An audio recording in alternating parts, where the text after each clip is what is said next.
Welcome to the Ho-Ho Show. Rated the #1 most listened to podcast on Pluto.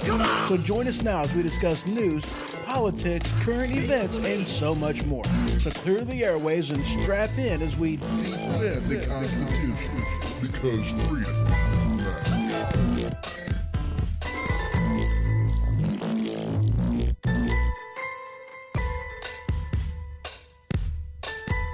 Broadcasting live from the Kata Studio. Welcome to the Ho-Ho Show, and as always, I'm your host, Ho-Ho. So how y'all's doing? I hope you guys are doing good. I really do. And I know that I'm actually a day early. But something happened yesterday that we just got to talk about. And no, I'm actually not talking about Benghazi. We're going to be touching Benghazi. And no, I'm not talking about Afghanistan. We're actually going to talk about that tomorrow. But today, I want to talk about, well, okay, let's put it like this. There are certain things that I don't do on social media. And one of them is argue with stupid people. I just don't do it. You know, because in all honesty, it just doesn't get you anywhere. It really doesn't. You know, after a little while, you really got to try to figure out who the idiot is. You know, because when you argue with somebody that is just that hell-bent on what it is their belief system is, then there isn't any reaching him. You know, I mean, just being perfectly honest, it just isn't going to happen. So we're going to talk about that just a little bit. But first, we're going to do something else that I don't normally do. Now, this is something that I have done on a previous episode, and that is looking at a movie through a political lens. Now, again, this is something that I really don't like. Because whenever I'm watching a movie, I like to look at it through the lens of entertainment. And that's it. You know, the entertainment value. You know, I look at it through acting, through storyline, through special effects, and, you know, just other various things like that. You know, the entertainment value, maybe the shock value if it's a horror movie, but that's how I watch a movie. You know, I don't specifically watch movies for a political leaning, for a, you know, any type of a social justice warrior type of a meaning. I just don't do it. You know, that's not how I roll. You know, it's just not. But with this one, and I tell you what, honestly, I would love to sit down with the writers or the producers of The Matrix. I really would. Because the more I think about that through the lens of politics, the more it's like so many different things just kind of comes into play. You know, the more it just kind of makes sense. And it's like, holy crap. You know, to be honest with you, I would actually like to watch the movie again through the political lens because, I mean, the last time I watched this movie, it wasn't through the political lens. You know, it was through the entertainment lens, you know, and specifically with the first episode, I really want to watch it again. Okay, so we're going to kind of talk about some elements in that movie, and we're going to talk about how different characters or different types of characters relate to how people actually are. And at the end of this, we're going to talk about two specific, one of them being a character type that Morpheus talks about, and the other one being an individual. And these are the two most dangerous people or types of people out there today when you're talking politics. It just is. Okay. Now, I actually had to remind myself because I never really remember, and considering it's been so long since I've actually watched a movie, I really did have to look it up, which one was the blue pill, which one was the red pill, because I didn't remember. I thought I knew, but I wasn't completely sure. And when I looked it up, what was funny was I got something that told me what it is, but it wasn't what it was, okay?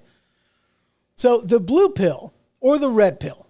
The red pill is the path of philosophy, reasoning, critical thinking, science, and testing. That was the pill that you take it and you find out just how deep the rabbit hole goes. That's what Morpheus told Neo. And then you have the blue pill. The blue pill, the blue pill is that of simple and uncritical belief and emotional decision making. Two totally different dichotomies of people. Completely different types of people. Okay? And, in a matter of speaking, it's like, why are you lit up? I don't know. Okay, anyway. So let's go ahead and talk about different types of people in here. Okay, you've got, just the machine city. Okay, this is the Democrat Party. Okay. This is the Democrat Party. These are the ones that are truly in control of everything. All right, the ones that are actually in control. There you go. That's the machines. That's the machines. And then you have the agents. Okay, the agents are more like, the deep state, which could actually kind of go into, the machines in general. But you got the deep state. You've got, you've got people that are, like the CIA, the FBI, the intelligence community, the ones whose job is to protect, the Sentinels, the ones whose job it is to actually protect the deep state, look at Hillary Clinton, she was part of the deep state, and it was the intelligence community that really backed her up on this. She never did get any criminal charges on this whatsoever at all. You've got even the mainstream media kind of goes into that because that's their job. They support the political left. They keep people in check by treating them like mushrooms. Keep them in the dark and you feed them crap. The mainstream media who's in the pockets of the deep state, who function for the deep state. I mean, that's who the mainstream media, that's who they are. You have people like Morpheus and Trinity and all the other people that, those are like the conservatives, those whom actually did take the red pill, those who do see just how deep the rabbit hole goes, those who do understand the fallacy of the whole thing and how it just can't last. Those who understand and those who are willing to actually fight for the country. That aren't just going to sit down, shut up, and not going to do it. Okay? That's who they kind of represent. Now we're going to talk about the last two. And like I said, these are the two that are the most dangerous out there, period.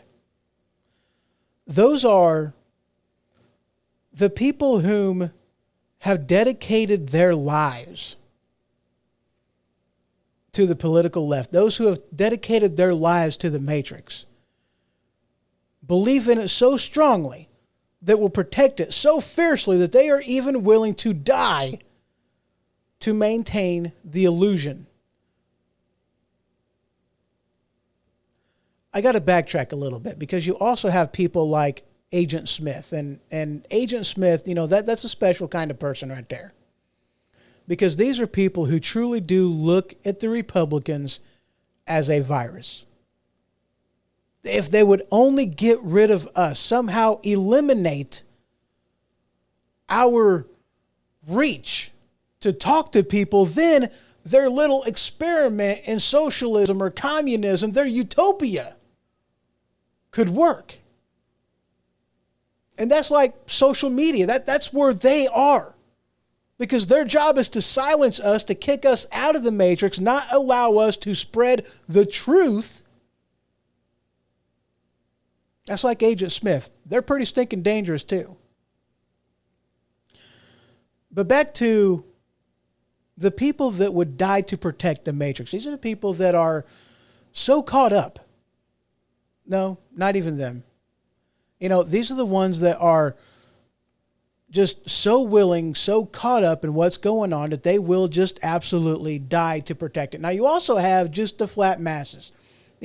Those that are totally clueless, those that have no idea, those that, just go about their daily lives. They go to church, they do their taxes, they wait for their next favorite episode of whatever that they're wanting to watch. They're paying attention to the shoe sales. This is all they're doing. This is all they know. They don't look at nor do they think about politics. To them, they feel as though it doesn't mean anything. They're pretty dangerous too. These are the ones like ostriches. They got their head buried in the sand. Then you have people like,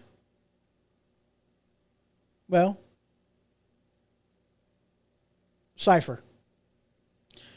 Those that took the red pill, those that know just how deep the rabbit hole goes, but for some reason, they believe that ignorance truly is bliss. These are the ones that have violated what they claim that they stand for to actually support and defend the machine. That's people like Mitt Romney and other rhino Republicans like him. They're the ones that put on the facade. They're the ones that put on the mask. But, after everything's all said and done, they're working for the enemy. They're waiting for you to drop your guard so they can go in and take care of the situation.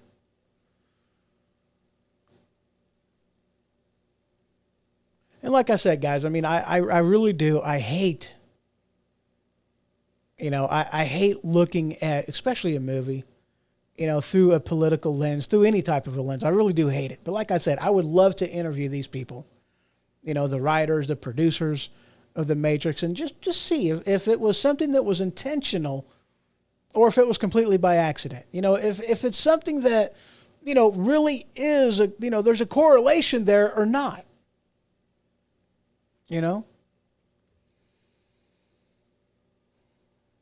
And I tell you what, we are living in some dangerous times. We really are.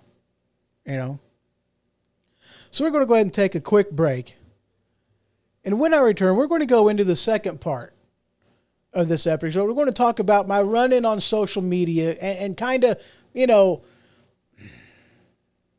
yeah. So just a couple minutes, guys, and I will be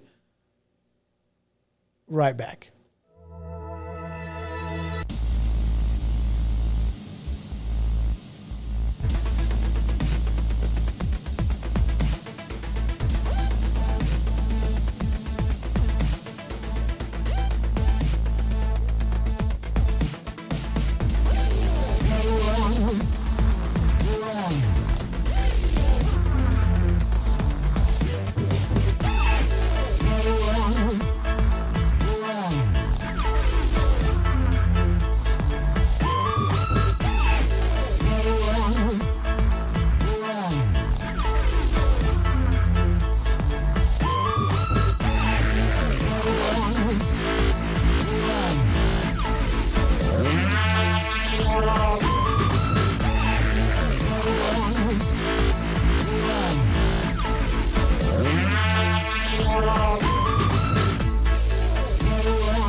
All right, and we are back. I forgot to do something. Let's go ahead and do it. Let's do it. Let's do it anyway. Even though I forgot, even though I did it wrong. Have you ever sat down on your throne just to find out that you are dangerously low on shift tickets, making it to where you have to make a mad dash to the store just to pick yourself up some? If this has ever happened to you, pick up the #1 most rated toilet paper found in Uranus and use what the professionals use. Angel Soft. See, I'm just not a fan of some toilet paper. Some of them it's like putting a pillow between your nice rosy. Others, like John Wayne toilet paper, it's like using sandpaper. But do what the professionals use. Use the type of toilet paper that is the Goldilocks of brands, Angel Soft. Available wherever toilet paper is sold. I guess I could have also used, anti-monkey butt powder, because this person was definitely a monkey butt individual. Definitely was. Absolutely. Definitely. Yeah. So again, we're going to talk about, my run-in on social media. And this is something that I really don't do. I never do what I did yesterday. I never do this. Okay.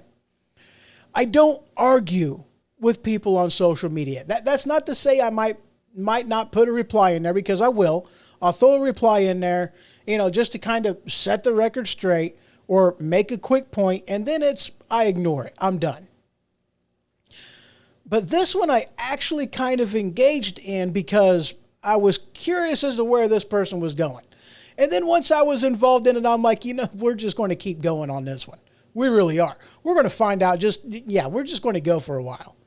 And what was funny was, we'll get into that later. But my whole reason of why I don't do that is because it doesn't seem to take very long before you really don't know who the idiot is when you argue with an idiot. You just don't. And the unfortunate thing is, just like the Matrix and those who have decided to, that just don't care. Because it doesn't matter how much truth, how much facts you present with a lot of these people out there, they're just not going to admit it. They're going to swing the conversation a different way as to not actually face the real problems. Not at all. And that's kind of what happened here. And I tell you what, we live in an amazing age. We really do. We live in the information age where people virtually have a computer in the palm of your hand. You don't, you don't believe somebody wants to tell a lie. Look it up. It's right there. It's easy to do. All you got to do is look it up. You can verify, and there you go. Don't trust mainstream media. These guys are propaganda machines. They're not going to tell you the truth. I mean, look at what's going on over there in Afghanistan, and we'll talk about that tomorrow.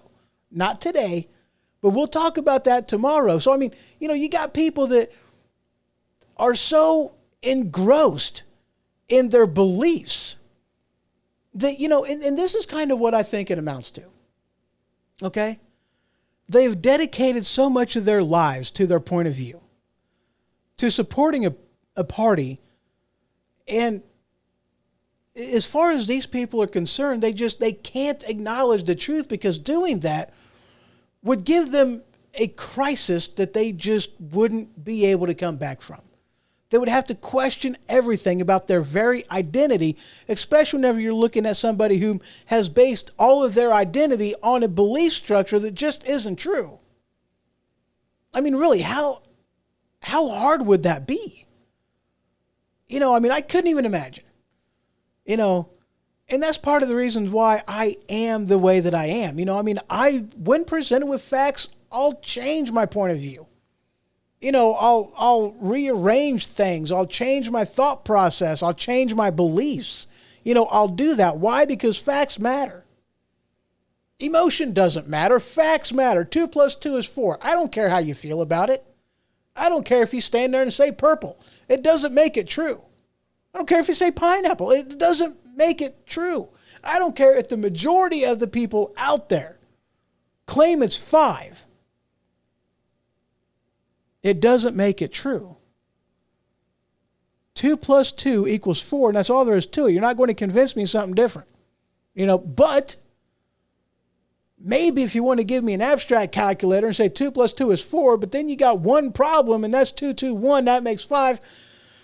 Okay, I guess if you want to do your math like that, but give me what the 1 is. Tell me that, and if you give me that, and if it makes sense, and if the math is there and it adds up, okay, cool. We've got a different answer now. And I'm okay with that. But again, it's got to be relevant because, here's the thing. Whenever it comes to life, it's not as simple 2 plus 2 equals 4. You're talking algebra. There's variables in there. You got to determine the variables. You got to determine that your math is actually right, that you're taking everything into consideration, looking at things from every possible angle that you can. That's why it's not just as simple. Life is not as simple as 2 plus 2 equals 4. It's just not. It's not that simple.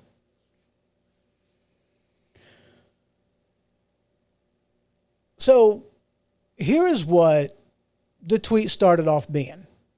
Joe Biden is not well.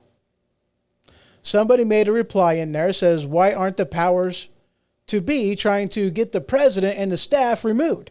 One person at a time. Well, I threw something in there. I go, well, then they would have to admit that they was wrong. Again, they would have that existential crisis. They would have to rearrange every single thing that they believe about themselves, and they just can't do that. They can't admit that they were wrong. They don't want to do that. He says, and I continued, I go, and also, the Senate confirms the VP pick. And with a 50-50 split, no tiebreaker, good luck getting just anybody. Because, if you impeach Biden, I'm not saying that that wouldn't happen, or maybe Biden resigns. We're just going to the aspect of removing everybody, including the president. And it's like, okay, well, at that point, you no longer have Kamala Harris as the tie-breaking vote in a VP pick. So it's going to be a 50-50 split, and in which case, with how divided we are in this country, not just left and right, black and white, everything else, also on the left and the right side of the aisles are pretty divided right now. And then I had somebody put in there, he goes, not how it works at all. That made me curious. I was like, okay, well, educate me. What part is wrong? Because I was curious what it is you're talking about. I didn't know. And then he puts in there, he goes, you're literally suggesting that Biden should be removed on a decision made by the Trump administration. Maybe you're mad at Trump. And I go, it's not the decision to pull out that is the issue.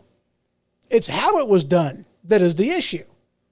And again, we'll talk in detail about this tomorrow. I'm not going to get into it tonight, but there's issues going on that just have me furiated.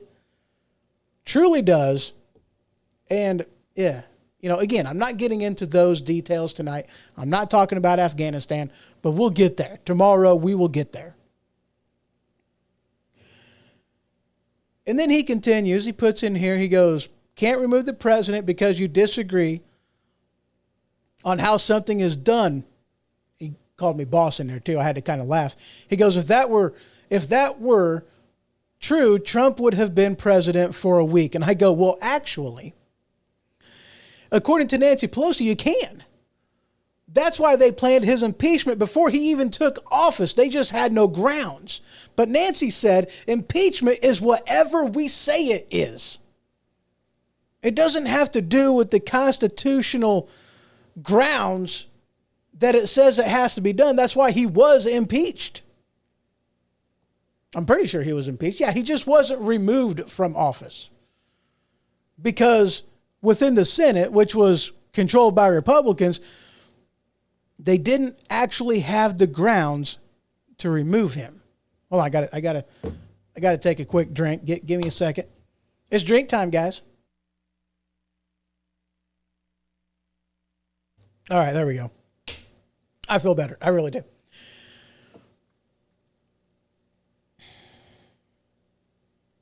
So it was actually, you can just impeach somebody for something. And they tried. They did. Do you guys not remember? They actually did try to impeach Trump from day one. They were trying to. The Russian dossier, which was actually put together by the CIA and the FBI knew that the thing was a lie, but they still decided to get the FISA warrant based off of that, knowing it was a lie. It's like, hello? They fabricated an excuse, and they did impeach him on that, but the Republican-controlled Senate was like, no, you guys have no grounds to do this whatsoever. This isn't going to fly. They did not remove him from office, but they did impeach him. They did impeach him. So then he put on here, he goes, that's not what happened. Both times Trump was impeached were on multiple crimes, not based on policy decisions. You're trying to square a circle, and it's not going to happen. And I go, oh, so you're talking about the phone call. Let's talk about the phone call. The one with Biden in Ukraine. You know, the one where Biden told them to fire the guy investigating Burisma.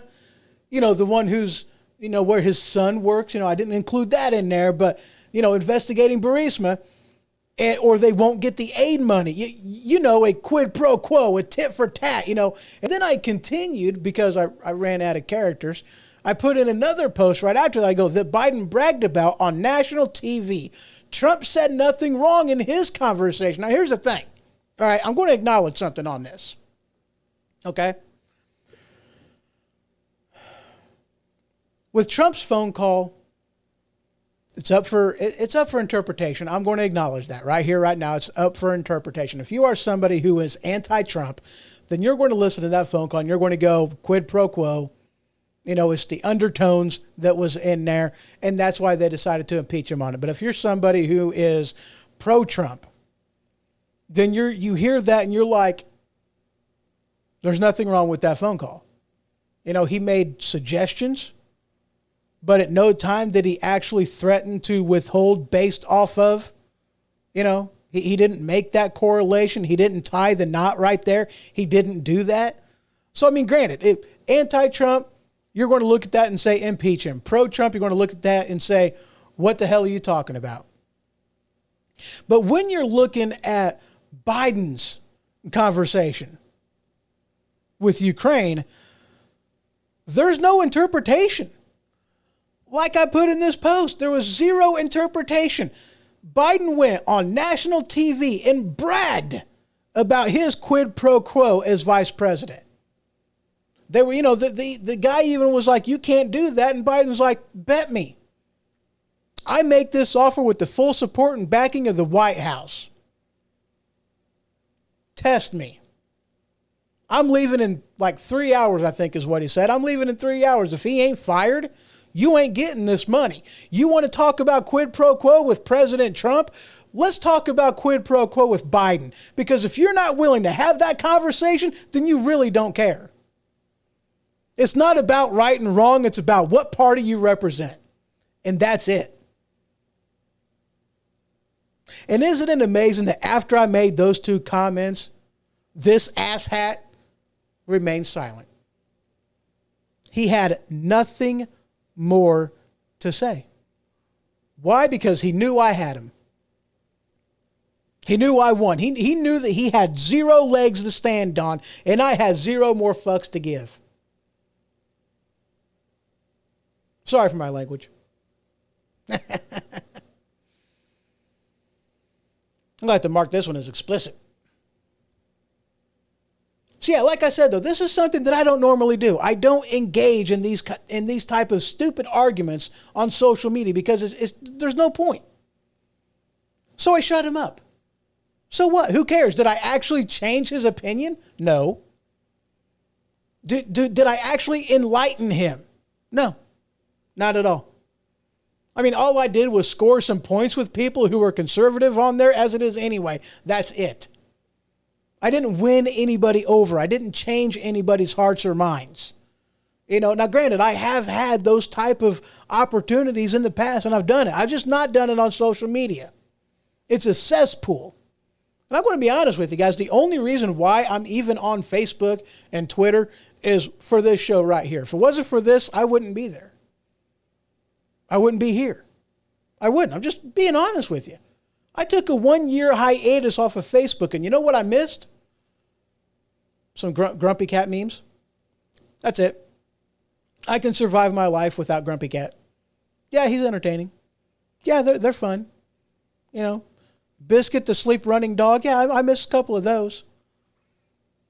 I didn't miss anything of substance. I mean, it's a miracle I actually still knew what was going on in the world and on social media. But I was unplugged.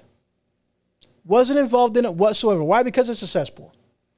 You know, I understand, you know, you got to have, you know, it is an amazing tool. You know, both Facebook and Twitter, it can be an amazing tool. But for the most part, it's not even worth it to me. You know, and like I said, if it wasn't for this, doing this show, I wouldn't be anywhere on those two platforms. Not at all. Not even a little bit. Wouldn't be there. You know, Twitter, I got to be honest with you guys. I don't get Twitter. You know, hashtag this, hashtag that. What the hell kind of language you guys speaking? You know, back in my day, that was a pound sign. Okay, it's a pound symbol. That's it. That's the thing you press at the end of the numbers you just got done dialing, so that this way, whatever phone system you call knows that you have answered your question completely. Let's move on to the next question. That's what the pound sign is. That's all the pound symbol is to me. It's not a hashtag. What the heck is a hashtag? I don't use hashtags. I barely even, in anything I ever post, I barely even do an at whomever to attach them to whatever post I'm making. I don't do that either. Got to be honest with you. I just don't. That might be kind of why I've been under the radar for so long. I just don't do that. I don't work Twitter the way that you're supposed to utilize it to get seen better. I just don't do that. Anyway. Yeah. So tomorrow, guys, you know, that's pretty well the completion of the show. You know, I'm done. That's my rant. Okay. That's my rant. That's my advice. You know, just don't engage stupid people. Just don't, you know, and I say, I'm not somebody that likes stupid people. I'm just going to be honest with you. I don't like that. You know, I just don't like that. But I mean, here's the thing. There's a difference between ignorance and stupidity. Okay. Ignorance can be fixed, can be solved, can be cured with education. It can be. Stupidity, there is no fix for it. Let me give an example. I ain't giving that example. Let me give you a different example. Let me just tell you. Okay? You know, you got somebody that doesn't know what 2 + 2 equals. And then so you tell him, well, 2 + 2 = 4. You know, you give him the physical representation. You got 2 in this hand, you got 2 in this hand, you put them together. Holy crap, you got 4. Magic happened. And whenever you get into larger numbers where you just can't use your fingers and toes because you run out, you know, well, then you get the calculator, and then you explain on the calculator, this is how you do it. You put it down on a piece of paper and you say, this is how you got your problem. Long math, long division, long multiplication. That's how you do it. But stupidity goes well beyond. Stupidity is somebody that may even know that 2 + 2 = 4, but is going to live in a world because he chooses to live in a world that 2 + 2 = potato, and to him that's okay. There is no amount of proof. There's no amount of long division, long multiplication. There's no amount of paper problem solving skills you can have that is going to demonstrate to him. No calculator that you can use is going to be out there, because he's going to pick his own calculator, an abstract calculator that says 2 + 2 is 5, and there you go. It don't work like that. I heard something in social media. I heard something on whatever I was listening to not that long ago. Don't you love how I, put that in there, that I heard something somewhere on something from a guy that did a thing on the thing, then I listened to it, and here it is. Man, I'm such a moron sometimes. But I don't even remember where I was going with that. It was a good point I was about to make, too. It really was. It was a good point. It was a great point. It was great. Anyway. But with stupid, you just can't fix stupid. You just can't do it. You know, because these are people that are so dedicated to their point of view, they don't care. You know, they know even what you're supposed to do, but they choose not to. They choose to go outside of what they know to be truth and accurate, and their goal is to, I don't even want to say their goal is to mislead people, but it's like they don't care what the truth is. They've determined who they're going to listen to, and it ain't you. I mean, that's kind of what it amounts to. You know, but like I said before, man, we live in an amazing age. We live in the information age where virtually every single person out there in the United States of America today has a computer right at the palm of their hands. They can look anything up. You know, when Biden says that, oh, this, that, and the other, you can confirm that. You can look that up. You can go on YouTube and you can say, hey, what did Biden say on this? Or did Biden say this? And you can read a report. You can look at a news article. You can watch a YouTube video that's going to explain to you very, very simple that, yeah, he did say what you're claiming he didn't say. Why didn't you know that? Well, you choose to listen to mainstream media that doesn't care about what happened yesterday. We're going to make up our own history to make it relevant for today. And screw tomorrow. That's another day. It doesn't even matter yet. Tomorrow we'll make up another lie. But when you choose to listen to liars, all you know is lies. You don't have any integrity. You don't have any intestinal fortitude. You ain't got nothing. And those kind of people that just don't seem to care about truth, those that say facts don't matter, my emotion is what's important to me, you know, you just can't reach those people. They're not reachable. You know, and I wish I was wrong. I really do. But I just don't see that I am. Now, I mean, I have had conversations with people, you know, one that was a staunch, I don't even know if that's an actual word. You know, one that is a full bred, you know, he's got his card, you know, the whole 9 yards. He is a liberal. Okay. Two different instances. One, you know, I talked to the guy and, you know, we didn't talk politics. We didn't talk solutions. And that's another problem I got. You know, I'm not a problem-based person.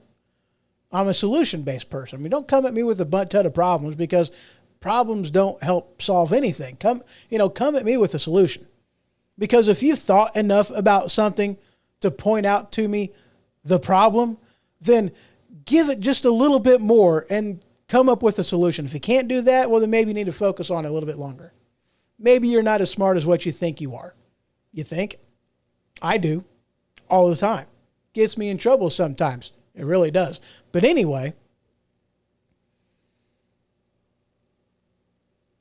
don't come at me with problems, okay? But that's what we were doing. We were talking problems, you know? We were talking problems that, yes, I want a job that pays me enough money. I don't have to worry about a handout from anybody to pay my way, that I have everything that I need. Maybe not want, but everything that I need.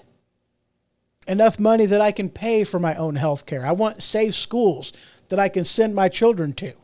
I want teachers that will actually teach my children, not try to indoctrinate them with whatever junk belief system that they have.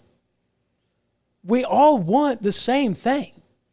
And when we talked problems, it actually sat down, you know, started the thing with problems.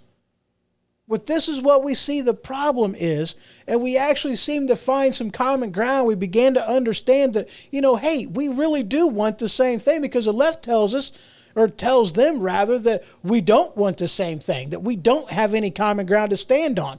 And then we started talking about solutions, and yeah, we had different opinions on the solution to this. And really the easiest and simple way is, it's like, okay, well, look, you know, here's the solution to your problem. Look at Chicago. They got the, you know, like when it comes to gun control, it's like, okay, look at Chicago. They've got the strictest gun controls in the entire nation and rampant crime.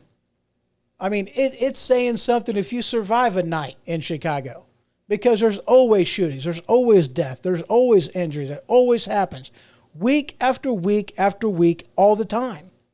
They want to blame this, that, or the other, but the bottom line is go talk, to somebody in, Florida, definitely Texas, even Vermont.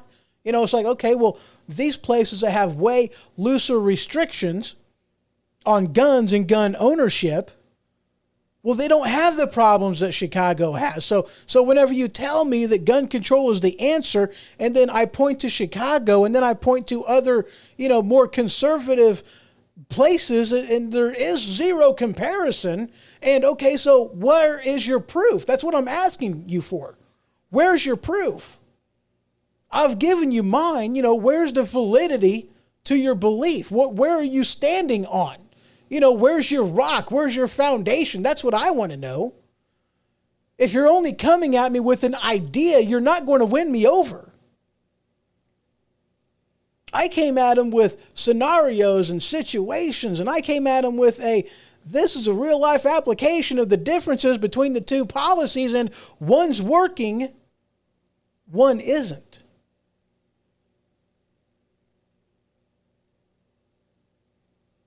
And really the bottom line came down to he just didn't like guns. And I go, you know what? That's fine. You don't have to. But I also came at him with, when seconds counts, police are minutes away. But just because you don't like guns does not give you the right to try to take mine away. It just doesn't. It doesn't give you that right whatsoever. I have the constitutional right to keep and bear arms, even though they're white as hell. I got that right. As per the Constitution, that means to own and to carry on my person. That's what it means to keep and bear arms. I have that.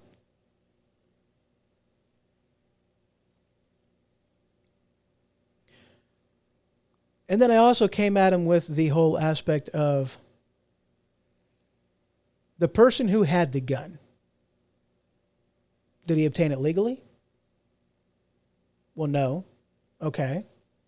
So that means he had it illegally. So what law then? What magic law? What magic beanstalk can you plant that's going to grow that vine all the way up to where you can get up there to where the giant is? To where he can get his treasure. Where's your magic beanstalk? What law, what magic law are you going to write that can allow me to keep my gun, that a criminal who already ignored one law is suddenly magically going to adhere to your new one? You can't. And if you want to go after ammunition, it's like, okay, well, in order to quit DUI, then we just got to quit selling gas to everybody. It's like, that's the equivalent of ammo. Ration fuel for people. I ain't talking about the high gas prices right now. We're talking theoreticals. And it's like, you got a point. I go, I know I do. That's like, DUIs, with those deaths. I mean, what are you going to do? Are you actually going to sue Chevy, Ford, Honda, all these other different companies? Are you really going to sue them for the drunk driver? No, because why? Because we know on an instinctual level that these manufacturers of the cars didn't have anything to do with the bad decision that the guy made whenever he got into the vehicle drunk. We know this. So why is it we decide that we're going to all of a sudden do that, lose our flipping minds whenever it comes to gun control? It doesn't work like that. You can't have it both ways. You can't. And it's like, you got a point. I know I do.